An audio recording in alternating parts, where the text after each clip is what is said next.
everybody. Assalamu alaikum. My name is Fatma Lodi and I'm your host of Olive Branch. Today we have a special guest host with us, Professor Faizan Haq. He will be interviewing Imam Nazim Mangera from Masjid An-Nur, and they will be talking about the various aspects of Ramadan, since it is a holy month of Ramadan.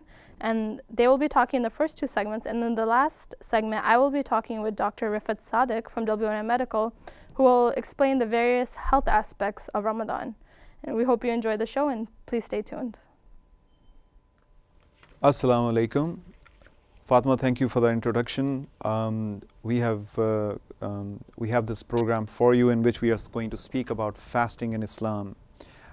Today we have our esteemed guest, Imam Nazim Mangera, who's the Imam at the An-Nur Mosque Masjid in Cattsville, New York, which is run by Islamic Society of Niagara Frontier. We are very glad that you're here, and I know today is, it's Ramadan, and everybody's very busy in making sure that they are 100% dedicated to fasting and praying and worshiping their Creator. But fasting has a tradition in other religions, as we know. But I wanted to know that how is this fasting specifically in the month of Ramadan? What are its implications and how it came about in Islam, so our viewer will have better understanding of the month of Ramadan. Assalamu alaikum wa rahmatullahi wa barakatuh. Alhamdulillahi wahdah wa salatu wa salamu ala man la nabiyya ba'dah. أما بعد فيقول الله تبارك وتعالى في كتابه العزيز بعد أعوذ بالله من الشيطان الرجيم بسم الله الرحمن الرحيم يا أيها الذين آمنوا كتب عليكم الصيام كما كتب على الذين من قبلكم لعلكم تتقون. First of all, I want to say Assalamu alaikum wa rahmatullahi wa barakatuh, and want to say Jazakumullah to you and your organization for having me here this afternoon. Now, Alhamdulillah, we are going through the month of fasting, the month of Ramadan. And linguistically speaking, the word Saum in Islam, it means to abstain and to stay away and to prevent ourselves from different things. And religiously speaking, it means to stay away in the month of Ramadan from eating and drinking, and also to stay away from and to abstain from conjugal relationships. So as in the Quranic verse which I recited, the translation of it is that, O believers, fasting has been prescribed upon you as it has been prescribed upon the people before you, in order that you have the awareness of God. So as we can tell from this Quranic verse, that fasting, this is not a new command, this is not new ruling, and this is not limited to just the religion of Islam, but even prior to the religion of Islam, the other Abrahamic faiths, people in those religions and those adherents, they used to fast as well. Mm-hmm. So in this whole month of Ramadan, right from the first break of dawn and first light early morning, about 1.5 hours before sunrise, that's where we stop eating and drinking. And from then all the way till sunset, we don't eat, we don't drink. In other words, we make sure that nothing goes down our throat other than air. So we are allowed to breathe, but other than that, it's total abstinence. We abstain from everything. So that's kind of like a little brief introduction on fasting in Islam. So is smoking allowed in during the fasting, because it's colored air? Yeah, well, smoking, it's not allowed because there are some certain particles which it's different from the normal air which goes down our throats. So because it has particles in the smoke, so that's why we're not allowed to smoke in the month of Ramadan. No. Drinking. Correct. Drinking even water. Correct. Eating is not allowed. Yeah, so it's not an easy fast, but once you get used to it, and once you fast for a few days after that, your body gets used to it and it becomes easy. I see. And when we compare the seasonal effect of Ramadan, as we know that lunar year, according to which the Islamic calendar is organized, it keeps changing. So if you can tell us about this, that how come we are having Ramadan now in August, but just few years back we had it in October and November. Correct. Well, the Islamic calendar is based on the lunar calendar. Mm-hmm. So because the moon and the lunar calendar is either 29 or 30 days, so that's why every year the Islamic calendar is about 10 days less or 11 days less. So Ramadan every year it's coming earlier and earlier. So this year it started August 1st. Next year it'll be in July 20th, around there, and then July 10th, and then beginning of July. So every year the Islamic calendar loses about 10 days. So that's why our Islamic calendar, it's not the same every single year. So it's not like we're fasting every single year in the summer months. And that's kind of like, it's good for the body as well, because the body gets used to different climates and different environments and different months. And we experience this fasting throughout the whole year in our lifetime. I see. And so that means if you live long enough, then you may have this cycle once, twice, or maybe 3 times in your lifetime, where you get to experience Ramadan during those different seasons in the year. My other question will be that when it happens, how does this prepare a person to associate with others who may be going through such experiences on daily basis? What connection it produces in a person to connect with the rest of the communities around the world, or maybe in the same city, who might not have resources that we ordinary people enjoy? That's a very good question, because there are many different outcomes and many different benefits of fasting. And one benefit of fasting is that we develop inside us the important quality of compassion, feeling what other people are going through. So one thing is that, as we see today, that many people are going through hunger in Somalia and other countries around in that region. They're going through famine and thirst, and even many children are dying because of lack of food. So one is we feel sorry for them, or out of pity we worry about them. But the other thing is that we experience that same hunger ourselves. We experience that same thirst ourselves. So that develops a stronger compassion, and it develops a stronger attachment with the poor and needy. And not even in other countries, even right here in this beautiful country which we're living in, that there are many people who are hungry, who are homeless. So when we experience this for 29 days or 30 days, then we feel compassionate, we feel merciful, we want to help out, we want to feed the hungry, we want to help out those who don't have enough clothes to wear. So that's one of the amazing outcomes and benefits of fasting. And along with that, there's other benefits as well. For example, it develops in us the willpower and the self-discipline and self-control. Because right in front of us we have food, we have drinks, we have water and everything else, but we develop this willpower in us that, no, I don't want to do that. Why? Because I have been told to abstain from it. So that's another outcome of fasting. Another outcome of fasting is that it improves our health in this blessed month of Ramadan. I don't know about yourself, but since the beginning of Ramadan till now, and I don't know if it's healthy for me or not, but I've lost about 9 or 10 pounds. Excellent. And this is one of the only times throughout the whole year where I really get to work on decreasing my weight. So it improves ourselves, and we are more energized, as you were telling me just a few minutes ago outside this room, that you feel more energized when you're fasting. And along with that, it's good for the soul as well, because when we are hungry, then it's easier for us to attach ourselves to our Creator and get closer to God. And also in this month of Ramadan, one of the outcomes is that we become more generous, and we want to spend in charity. That's one huge aspect of the month of Ramadan as well, that we are told to help out the poor and needy by spending as much as possible. Thank you, Imam Nazim. We will actually take a short break and come back to our second part. Well, I still have more questions, but it is true that in Ramadan, I totally feel energized, because it frees me up of this eating and drinking and being busy worrying about this. I can just focus on my work more, and I can just concentrate on what I'm doing. Thank you so much. So we'll be right back after this message. Thank you.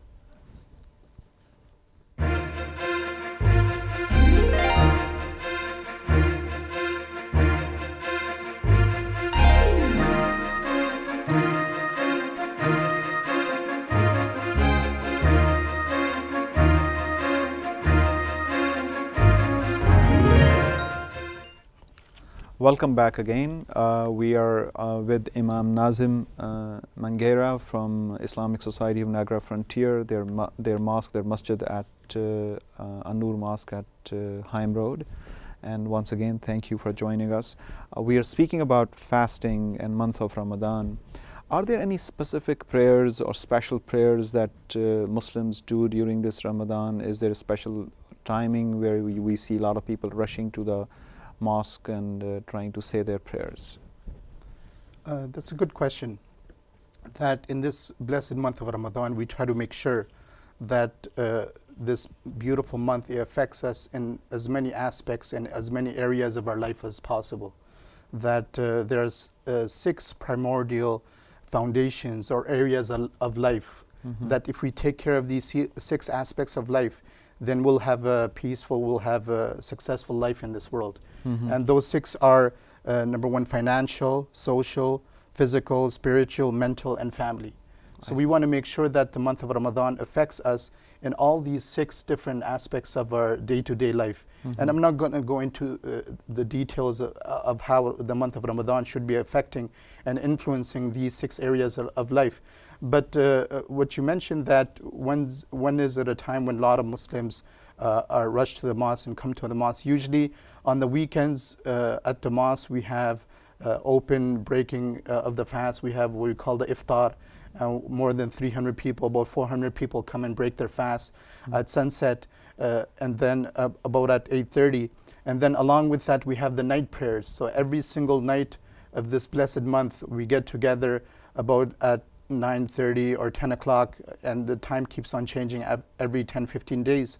So in the nightly prayers we stand up for about 1.5 hours, about 90 minutes or more or less, and we're just standing and reciting the Quran and listening to the recitation of the Quran. So that's when we have a lot of people rushing to the mosque. And this year, as compared to the other years, we have more people this year. So that's a good sign. So that is definitely a good sign.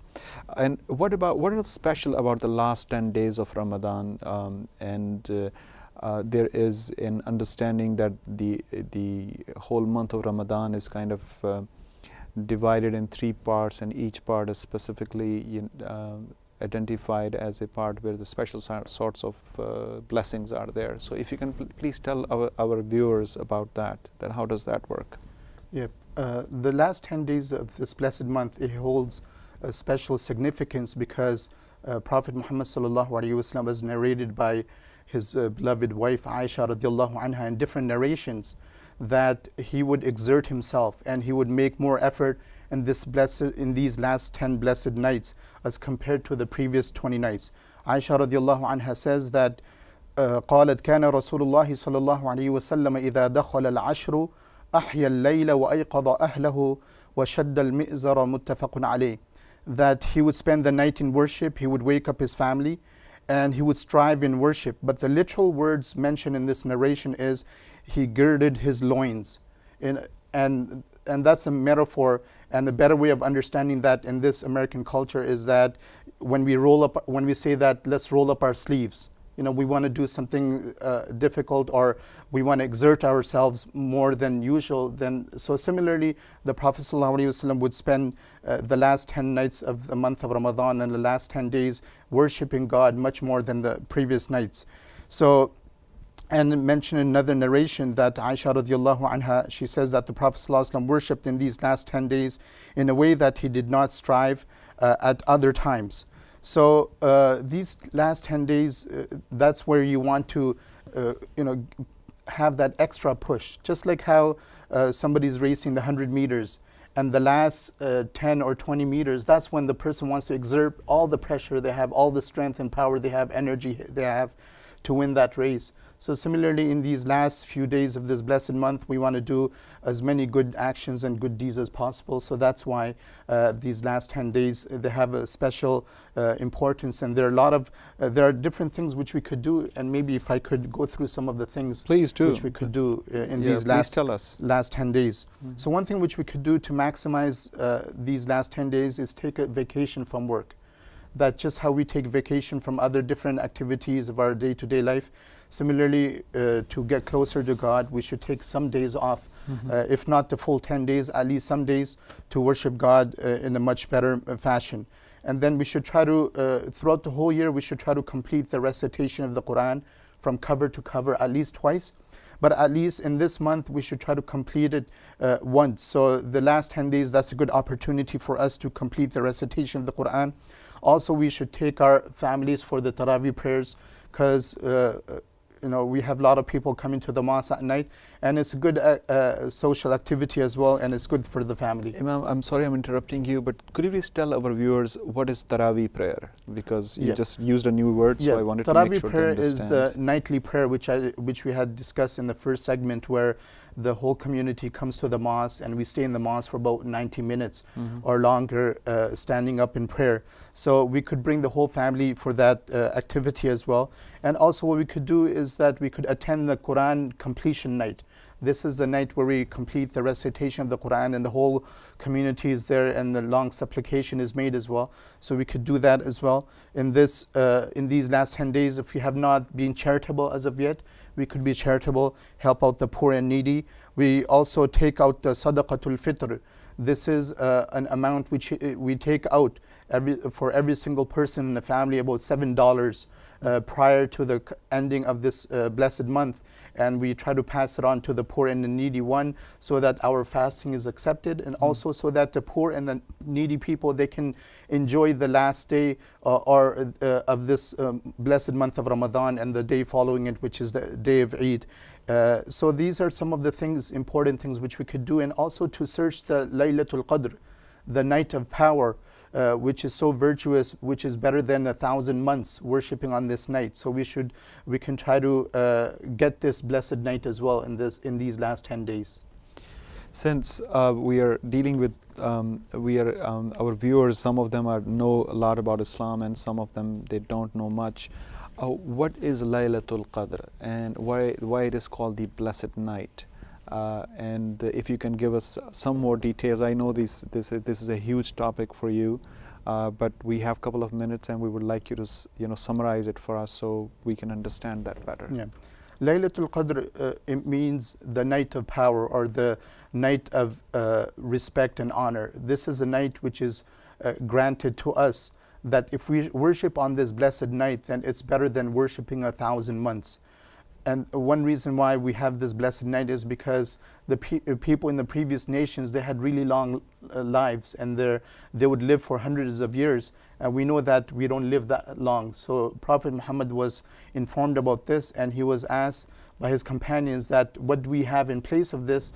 So we are very fortunate that we are given this night, that if we worship on this night, we get the reward as if we have worshipped for 1,000 months, which is more than 83 years. And I believe it is not a specific night. Actually, it is not declared, but it is actually in last 10 days of the Ramadan. Am I right? Correct. If you can clarify that. That's as correct. well quickly. That is mentioned in Bukhari and other hadith books, that we don't know the exact night which this night comes, and it's good, because then if we knew it was that night, then we would only worship on that night. But since it's a mystery, then we try to worship on more nights. And as mentioned in Bukhari, that it's most likely in the last 10 nights of Ramadan. So we should try to spend as many of those nights in worship as possible. And at a minimum, what we could do is perform the Isha prayer, the night prayer, and the Fajr prayer, the morning prayer in congregation. And if we do that, we get the reward of worshiping God all night long.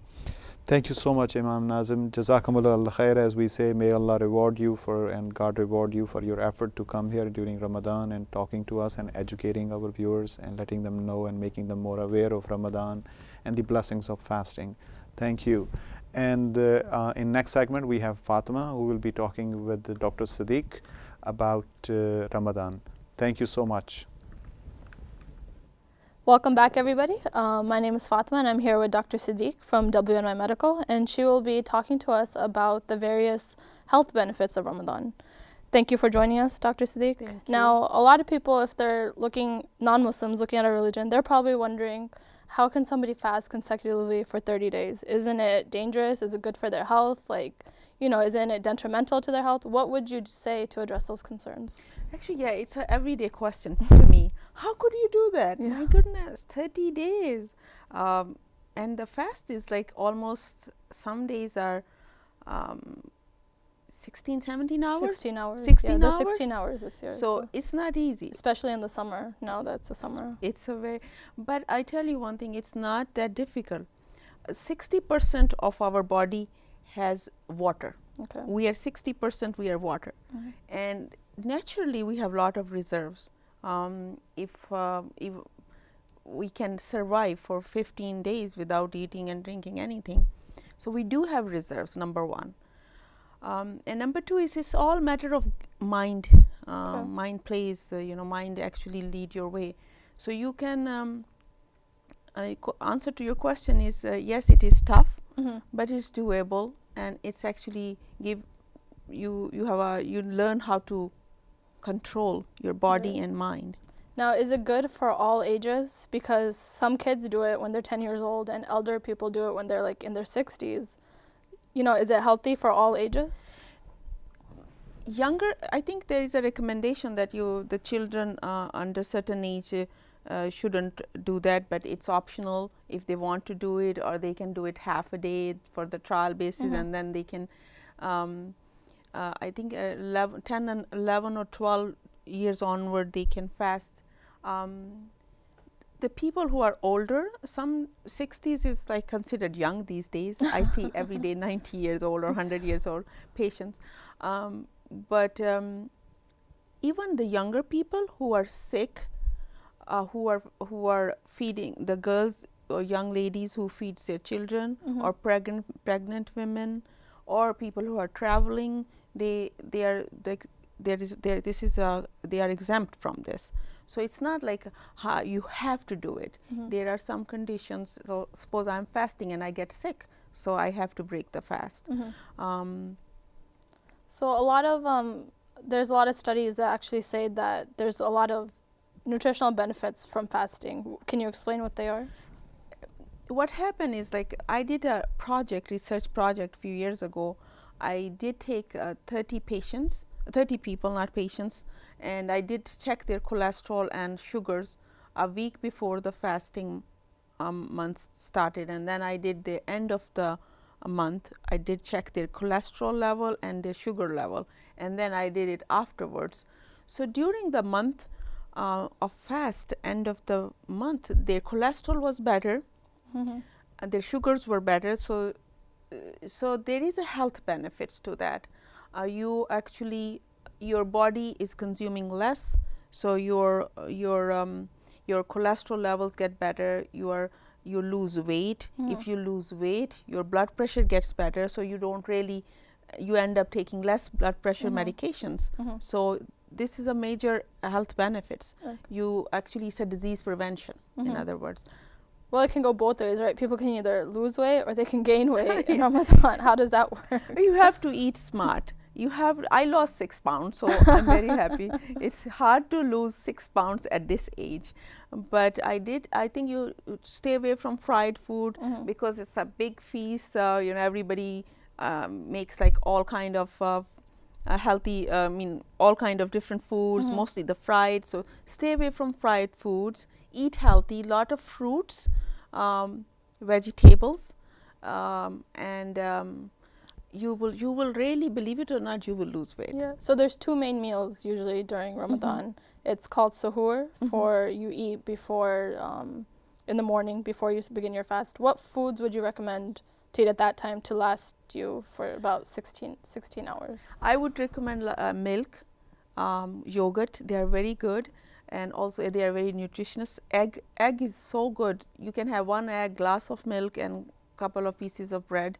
That should be all right, and any fruit with that, an apple, and in the evening, which we call a late dinner, Iftar, right? Iftar. So eat healthy. Fruits and vegetables are still good, and a piece of meat. Just a balanced meal will be good. And would you recommend exercising during Ramadan? Yes, that the prayer, we do it after the dinner, that you just stand and for, I think it's a longer prayer, we call Tarawih, and that is an exercise. So you don't need to go to gym, go to Tarawih. But what about the people that do go to the gym? you can carry on your day-to-day activities. My day has not changed since I am fasting. Okay. So, but use your discretion. If you think that you are like maybe dehydrated or something, then watch for it. Okay, because there's a lot of people that even strength train, they do cardio, they're very health fanatics, so they think that they're losing extra weight when they're exercising. But would you recommend that, to really exercise strenuously when you're fasting? We still have a lot of reserves in our body. As I said earlier, 60% of we are water, so we can survive. But I would suggest that watch for any symptoms. If you are getting a little dizzy, or if you're having like any chest pressure, pain, or you are feeling fatigue, watch for these signs, and then do it accordingly. We do the Tarawih is an exercise actually for that month of Ramadan. Right. And Imam Nazim talked a little bit about Tarawih, so our viewers know what that is. And there's a specific fruit that's known to have lots of benefits during Ramadan, and that is the date.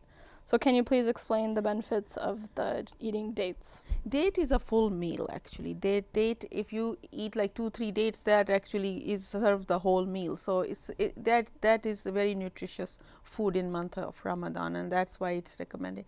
I would add one thing, this month of Ramadan is that it's actually a boot camp for spiritual, for moral and bodily cleansing. So this is a cleansing month where our spirit get a cleansing of our spirit by doing good things. When I talk about morality, we don't cheat, we don't lie, we actually know addictions, including smoking, doing the good stuff. So I think it's a boot camp, or it's a crash course for ourselves. So I would recommend fasting is good. Fasting is good. So do you do it outside Ramadan as well? Sometime I do it. Yeah. Here and there I would do it. My husband does a lot. Yeah. So you would recommend it then throughout the year to continuously have that level of spirituality and everything? It's good. It gives you the control, and you are actually you in front of you all these things are there, but you still learn how to control and how to not lie and cheat and all the good stuff. So it's kind of for the whole month you are doing that, and then it becomes part of your body and your soul and exercise. Right. Okay. And do you ever encourage maybe non-Muslims to fast just to test it and see what they think about it? Yeah. Sometimes some of my colleagues did that, and I think they liked it. So I would recommend to try it, because more Abrahamic religion also has other Abrahamic religions recommend fasting too. So. Okay. Good. Well, thank you very much for joining us, Dr. Siddiq. And can you tell us where your WNY medical practices are? We have 5 locations. One is at Harlem, and one is at Derby. Okay. Other one is at Casanova Street, and in Cheektowaga, another one. So. Okay, great. Well, we really appreciate you coming and joining us. Thank you so much. Thank you for tuning into our program today, and stay tuned for more programs brought to you by Olive Branch. Thank you.